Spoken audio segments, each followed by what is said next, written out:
សួស្តីពុកម៉ែបងប្អូនដែលនិយមតាមដាននៅ channel របស់ខ្ញុំនេះដូចជាខានចេញវីដេអូយូរមកហើយដែរពេលនេះខ្ញុំមានកលឹះថ្មីក្នុងការស្វែងរកភាសាគឺជាកលឹះដែលយើងដូរភាសានៅក្នុងកម្មវិធី Facebook របស់យើង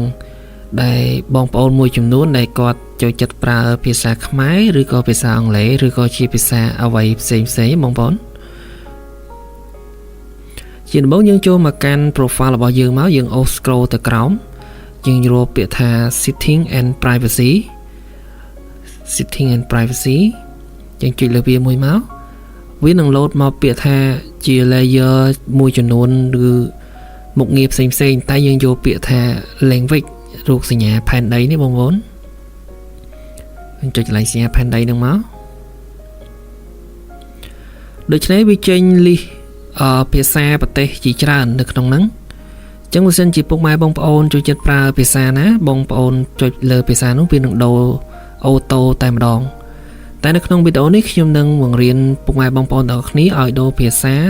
ពីជាភាសាអង់គ្លេសទៅកាន់ជាភាសាខ្មែរអញ្ចឹងចុចលើភាសាខ្មែរវានឹង load អូតូតែម្ដងជាងរងចាំវាទៅនៅពេលដែលយើងដូរអស់ហើយវានឹង load មីនុយមកថ្មីគឺជាភាសាខ្មែរទាំងអស់នៅក្នុង Facebook យើងទាំងអស់មិនថាមីនុយទី1ទី2ឬក៏វីទី3ឬក៏ទី4ទេវាចេញជាភាសាខ្មែរទាំងអស់អញ្ចឹងបើសិនជាយើងចង់បដូរវិញយើងចូលមកកន្លែងមីនុយដដែលយក language ដដែលយកភាសាអង់គ្លេសរបស់យើងដដែលមកវានឹង load ឆ្លាស់មកជាភាសាអង់គ្លេសវិញអញ្ចឹងវីដេអូវិញគឺមានតែប៉ុណ្្នឹងបងប្អូនសូមអរគុណ